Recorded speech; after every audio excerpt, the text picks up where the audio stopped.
This is CBC Winnipeg News.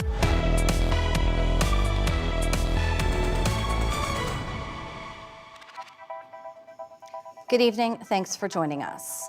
What if in the midst of a mental health or addictions crisis, it wasn't police or firefighters who showed up, but crisis response teams? Winnipeg's mayor is backing a new way to handle some emergency responses, and it could mean diverting thousands of calls away from traditional first responders. CBC's Gavin Axelrod breaks down how it might work. More than 10,000 crisis-related calls a year currently go to Winnipeg Police and the Fire Paramedic Service. The mayor wants to take non-violent and non-criminal situations out of their queue. A new report says those calls could be safely diverted to trained community crisis response teams. A police car, a fire truck, or an ambulance isn't always the right tool for the job, nor the most appropriate response to every call. The idea? Teams that will be trained to deal with calls involving addictions, mental health, and other crises. The city says the work will be in addition to what outreach organizations are already doing. Community organizations bring trusted relationships, cultural knowledge, lived experience, and expertise that are essential to supporting people in crisis. Winnipeg's police chief says additional crisis teams would help free up resources, like when officers have to sit with people at hospitals. Somebody from a different organization could sit with them. You know, what is that? That's a day, sometimes 2 days. Just this past weekend, we had 3 crews from downtown right at the start of the shift, all had to go relieve our night crews at the hospital, and they couldn't even take calls because they're now sitting waiting. The Downtown Community Safety Partnership is a potential partner. They're already working with first responders on these types of calls. It's beneficial to take those loads and those strains off emergency service, police, fire, paramedic, and if we can figure a way to do that, especially involving community, not only better for those services, but better for community members as well. City Council will consider the proposal in September. The provincial government said it's committed to working with the city, first responders, and its community partners, but didn't say whether or not it will partner with the city in this initiative. Gavin Axelrod, CBC News, Winnipeg. New safety measures are being put in place at Sturgeon Falls after 2 young boys drowned in Nudimick Lake. Brothers Maximo and Aaron O. Ramirez were swept away in fast-moving rapids in the area earlier this month. Their deaths reignited calls for change. The province says experts finished a safety assessment and immediate action is being taken. The planned upgrades include updating warning signage and installing around 300 meters of fencing to prevent public access to slippery rock areas. But the government says it's not stopping there. We're also broadening it out to the entirety of the province. We're not just looking at Sturgeon Falls, but instead we're saying, are there other areas that potentially need more safety measures in place? For now, the province says it's focusing on Sturgeon Falls. The trail will remain off limits to the public until the changes are made. The minister expects it will happen before the end of the summer.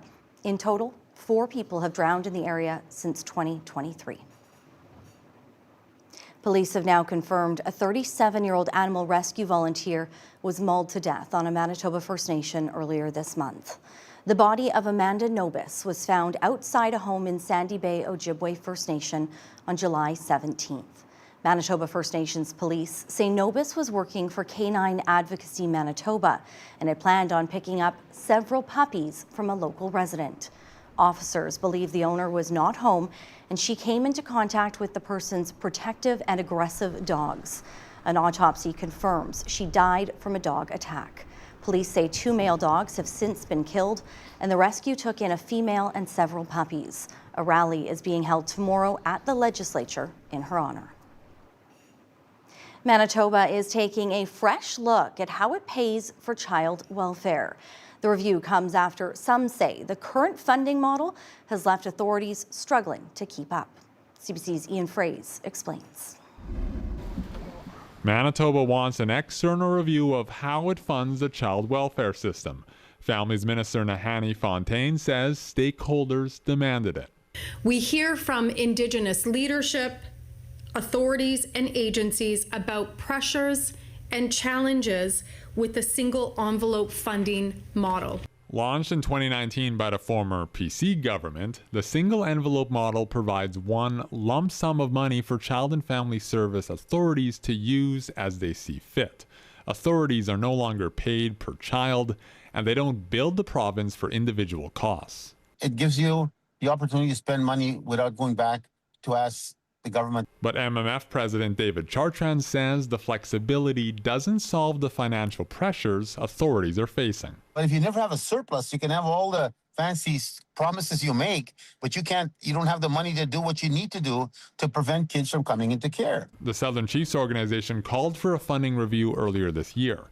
Grand Chief Jerry Daniels says multiple agencies are running out of money. It's not working because the complexity of child welfare requires a new kind of system, a new kind of way of thinking around the outcomes for children in care. Fontaine says the NDP government wants a better understanding of where money is going. She says the review will start later this year and expects it to take 1 year to complete.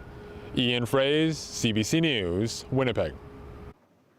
Tariff troubles could be on the horizon for some Winnipeg businesses. U.S. President Donald Trump has threatened to implement a 50% tariff on a wide range of Canadian goods. Some local manufacturers say if those go through, they won't be able to take on the extra costs. And as CBC's Mike Arsenault explains, it could result in a loss of jobs. One of our big customers, they go through 2,000 of these a year in the States. Golf ball washers and flagpoles are just some of the equipment Bayco Golf manufactures for courses all over the world.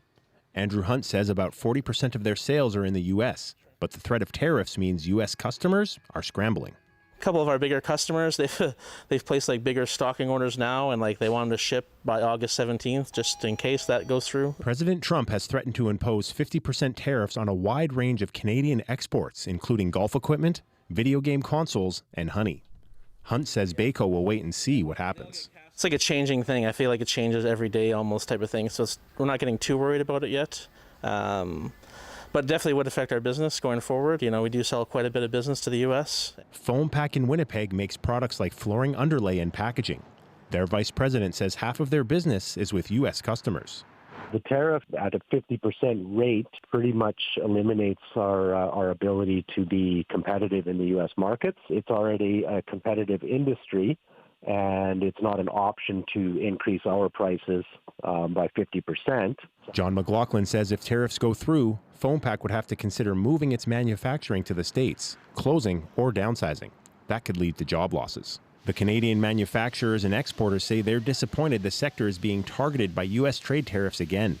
Alan Arcand says it doesn't make sense since the North American manufacturing industry builds things together. Not only the direct impact is damaging the industry, but the uncertainty of this constantly shifting trade announcements, tariff announcements are also damaging the industry, making it hard for manufacturers to plan. Arcand hopes all levels of government find a solution before more tariffs take hold on August 19th. Mike Arsenault, CBC News, Winnipeg. Manitoba's only supervised drug consumption site will fully open August 11th, according to the provincial government. The site at 366 Henry Street will be operated by Aboriginal Health and Wellness. They are currently training staff. The spokesperson says once open, the site will operate Tuesdays to Saturdays from 11 a.m. until 6:45 p.m. The site operated for only one day, June 26th, as part of what the government called a graduated opening. A popular active transportation path in northwest Winnipeg is getting longer. The original corridor, built in 2022, runs just west of McPhillip Street. It spans almost 3 kilometers from Leela to Selkirk Avenue. Phase 2 of the Northwest Hydro Corridor will extend by almost 1 kilometer in each direction. Construction on the $3 million project will begin later this summer. Riley in now. And Riley, those corridors are going to be very busy this week with this nice weather that we're having. Yeah, exactly. Very summer-like weather across much of the province, Brittany. Above seasonal, bit of humidity out there as expected through the afternoon hours. I'll talk temperatures in a moment, but that heat and humidity helping fuel some isolated thunderstorms in parts of the Parkland and the Interlake through the afternoon. There was a severe thunderstorm warning on this one that's just moving through the Ethelbert region right now, bringing some heavy downpours, some strong winds and some hail. All of this has been fairly isolated in nature. Nonetheless, a severe thunderstorm watch in place for the Parkland and the northern part of the Interlake. Just because of the heat and the humidity that we've seen, there's enough fuel to produce some thunderstorms that could be severe as we head into the evening hours tonight. This is all on top of the heat warning that's expanded since yesterday into parts of northern Manitoba. We should see that lifted as we get into the day on Thursday with a cold front that will come through that will help to cut the humidity a bit, but temperatures will stay above seasonal for this time of the year. High 20s, low 30s across much of the province, factoring in the humidity close to the 40 mark through the afternoon hours. Another hot and humid one on the way tomorrow. Brittany, I'll talk about that and the potential for some severe weather as we get through the afternoon tomorrow. Thanks, Riley. You're welcome. A Manitoba city is getting ready to fog for mosquitoes, even though the criteria to spray hasn't been met. We'll tell you where after the break.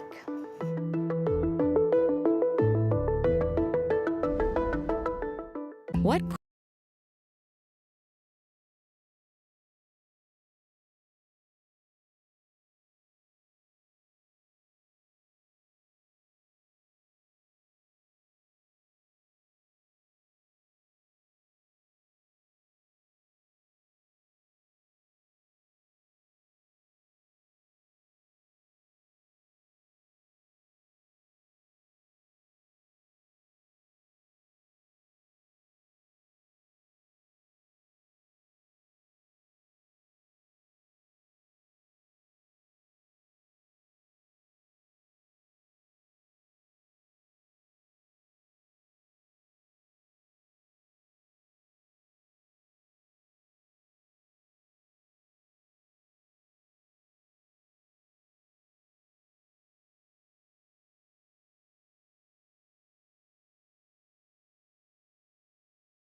The city of Brandon is getting ready to start fogging for mosquitoes for the first time in 4 years. Council voted unanimously to spray for skeeters, despite trap counts not being high enough to trigger it under their own bylaws, and amid a warning that the city's pesticide stock is running low. CBC's Chelsea Kemp reports. A booming mosquito population is tormenting Brandonites, leaving residents itching for relief. Horrible. I think I've noticed them more this year than I ever have. They're everywhere, morning, night, and day. It's kind of made it really unenjoyable to do anything outside, really. It kind of sucks. Well, time for them to spray so we can enjoy being outside. Yes, absolutely. City Council answered the buzz last night, approving immediate fogging for nuisance mosquitoes. The city says a perfect storm of standing floodwater and extreme heat created ideal breeding conditions. But fogging may be short-lived. The city is running low on supplies. After Wednesday's fogging, it'll have enough chemicals for one more round. We're doing it at night. That's the reason why, so there's not as many people out on the roads, streets. We encourage people to go in because some people do react different to this product. Bring in any toys that you may want as well, or wash them off after we've applied the product. Mosquito populations remain half the amount needed to trigger a fog, based on current Brandon bylaws. Councillor Sean Barry says they made the decision to fog because they know the situation is about to get worse, and frustrated residents want to enjoy the lingering days of summer. I think people felt it was just bad enough that we were willing to take that risk, knowing that, once we go through 2 rounds of this, we're done. Like, that's it. There is no more product. In the meantime, the city says it's actively looking for a new fogging spray. Chelsea Kemp, CBC News, Brandon. A mother's struggle with a common mental illness has inspired a vital new resource in Steinbach. The Southeast Postpartum Centre will soon provide local moms with essential support during a difficult time. CBC's Jura McElray shows you how it all came together. Reese Dick wants to make sure no other moms feel alone. Dick had her kids, SJ and Sunny, 11 months apart. She struggled with postpartum depression, and that revealed gaps in care. I was on my own, and I was debating taking my own life. I did not know how I was going to get through it. And I did, obviously.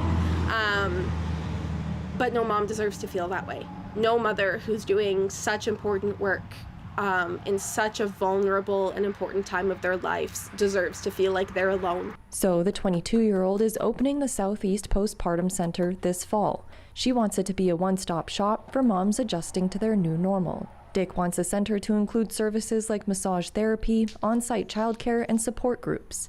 She's partnering with Charlize Litke, who works as a doula in the Southeast. Litke thinks postpartum depression isn't talked about enough. You internalize it and then it gets worse and bad things can happen, and I feel like that is so important to prevent and to just tell mothers, like, it's okay what you're feeling, it is normal.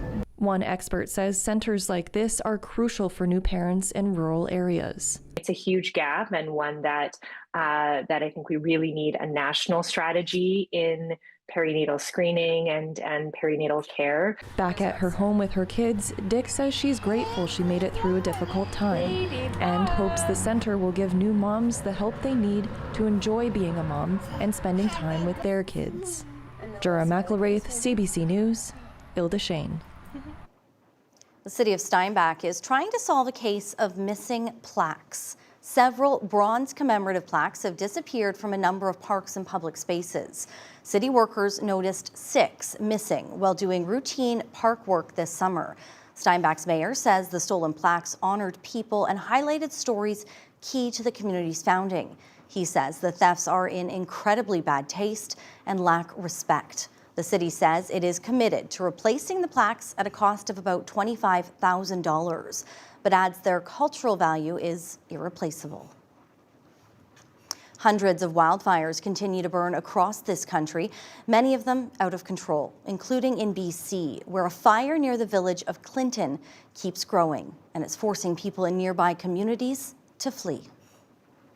As soon as we saw those flames start coming down over that mountain, we were like, okay, the very most important things, and everything's important, but the most important things were our children and our animals.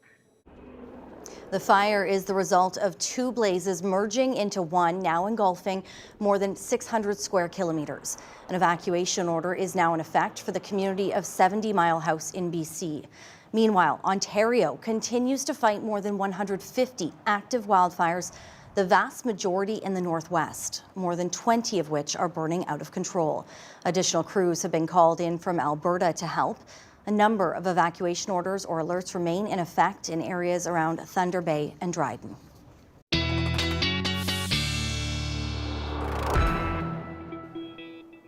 Riley, back in, and the fire situation is something that so many people in this province know all too well, happening in so many provinces right now. Just hoping people are safe, and we're not out of the woods in a lot of our areas either. No, we are still seeing fires burning in northern Manitoba into northern Saskatchewan. That's locally impacting air quality in some communities, but there likely will be more thunderstorms on the way for northern Manitoba, which could unfortunately spark some new fires. So we'll walk you through that. Here's a look at our thunderstorm risk. Two areas to watch for as we get through the afternoon tomorrow, more so into northern Manitoba, where an area of low pressure along with a frontal boundary will push through, and this could lead to some severe thunderstorms as we get through the afternoon tomorrow into the evening. 30 to 50 millimeters of rain possible, quarter-size hail or larger with some strong wind gusts, and the possibility of some tornadic activity. That's in this area in yellow in northern Manitoba, Thompson into Norway House on the Island Lake region, kind of on the edge of that, into southern Manitoba as the cold front associated with this system pushes through tomorrow afternoon. There is a potential again of some severe thunderstorms. The timing's still a little up in the air. I'll do my best to kind of walk you through this, but as we push through the night, here's some of that weak, isolated thunder shower activity that's been pushing through parts of the parkland. Could see a little bit more of that overnight into the early morning hours, maybe a couple of raindrops in Winnipeg, but more so into parts of the Inner Lake in eastern Manitoba, where we could see some of that overnight pre-dawn. Then we're into a mainly sunny sky. As this area of low pressure pushes through, this will increase humidity again as we get into the afternoon, but we'll start to see some showers and some thunderstorms pushing in as we get through the afternoon tomorrow into northern parts of the province as the fronts associated with this start to push through. This particular forecast model is giving us a chance of seeing some thunderstorms developing really along the international border, Boissevain into the Turtle Mountain area, Killarney, for example, late afternoon.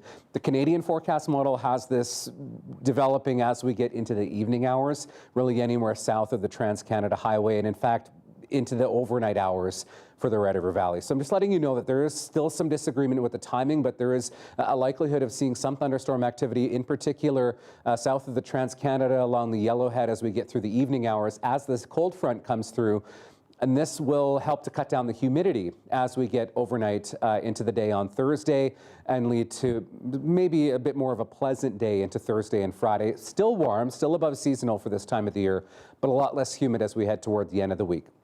The other thing that'll do is help to knock down the air quality a bit, help to kind of flush out some of the haze and smoke. Air quality health index readings were at around a 5 through the afternoon in Brandon. Expect a hazy day tomorrow, in particular for southern parts of the province, but you'll see into Thursday once that front moves through and we get back into a more of a north to northwesterly flow that will help to clear the air across southern Manitoba. So another day of hot temperatures, 33s, 34s for parts of southern Manitoba, 27 into Thompson, and Humidex readings, Brittany, close to 40 once again for a good chunk of the south. Thanks, Riley. You're welcome.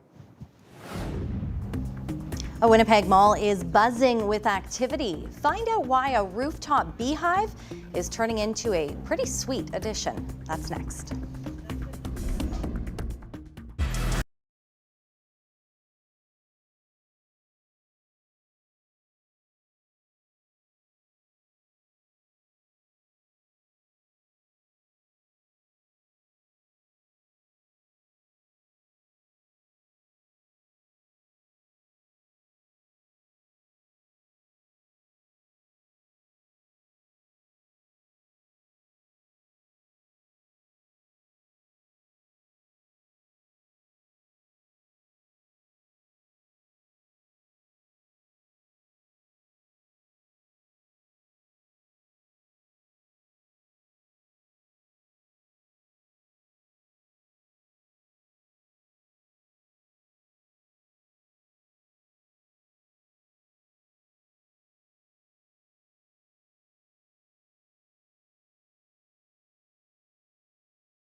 Garden City Shopping Centre is putting the garden back in Garden City and offering something sweet for the neighborhood.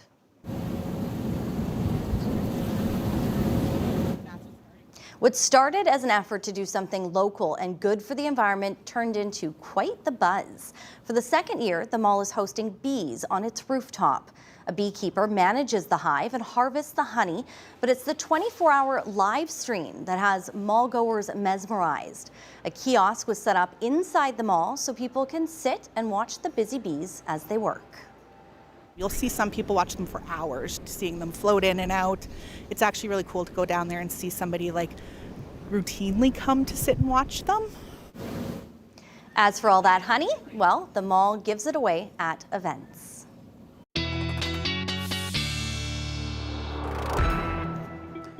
And I bet it's relaxing just to sit there and watch some of those bees at work. All right, let's have a look at your dog walking forecast. And tonight, it takes us to southwestern Manitoba, to the beautiful community of Souris. Love the bridge there. And we have Maggie chilling on a rock, likely with some water nearby. Thank you, Jennifer and Rob, for sending this picture in. Likely want to keep the water close tomorrow, especially for the pups. 32 degrees into the afternoon, looking at humid conditions and a bit breezy southwesterly winds gusting up to 30 at times. 33 tomorrow afternoon, pretty decent, hot and humid for the most part. Then there is the likelihood that we see some unsettled weather pushing through as we get through the evening, overnight into Thursday morning. Then we'll see some clearing, 28 by the afternoon Thursday, and temperatures in the high 20s or 30s as we head through the long weekend. Some brave souls took a giant leap of faith in Bosnia and Herzegovina over the weekend. They were competitors in a centuries-old diving contest, and their big plunge is tonight's Daily Lift.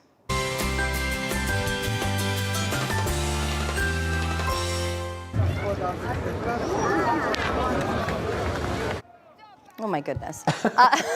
Spectators cheered on divers as they took the plunge from the 25-meter historic stone bridge. The bridge was built hundreds of years ago during the Ottoman Empire and was rebuilt by an international coalition after it was destroyed in 1993 during the Bosnian conflict. As somebody who is terrified of heights, I would be one of the ones on the bottom there watching. Look like fun, though. Looks like a good way to cool off. Yes, that's exactly. for sure. Especially with the heat and the humidity. Yeah. Stay cool out there. We'll see you back here tomorrow. See ya.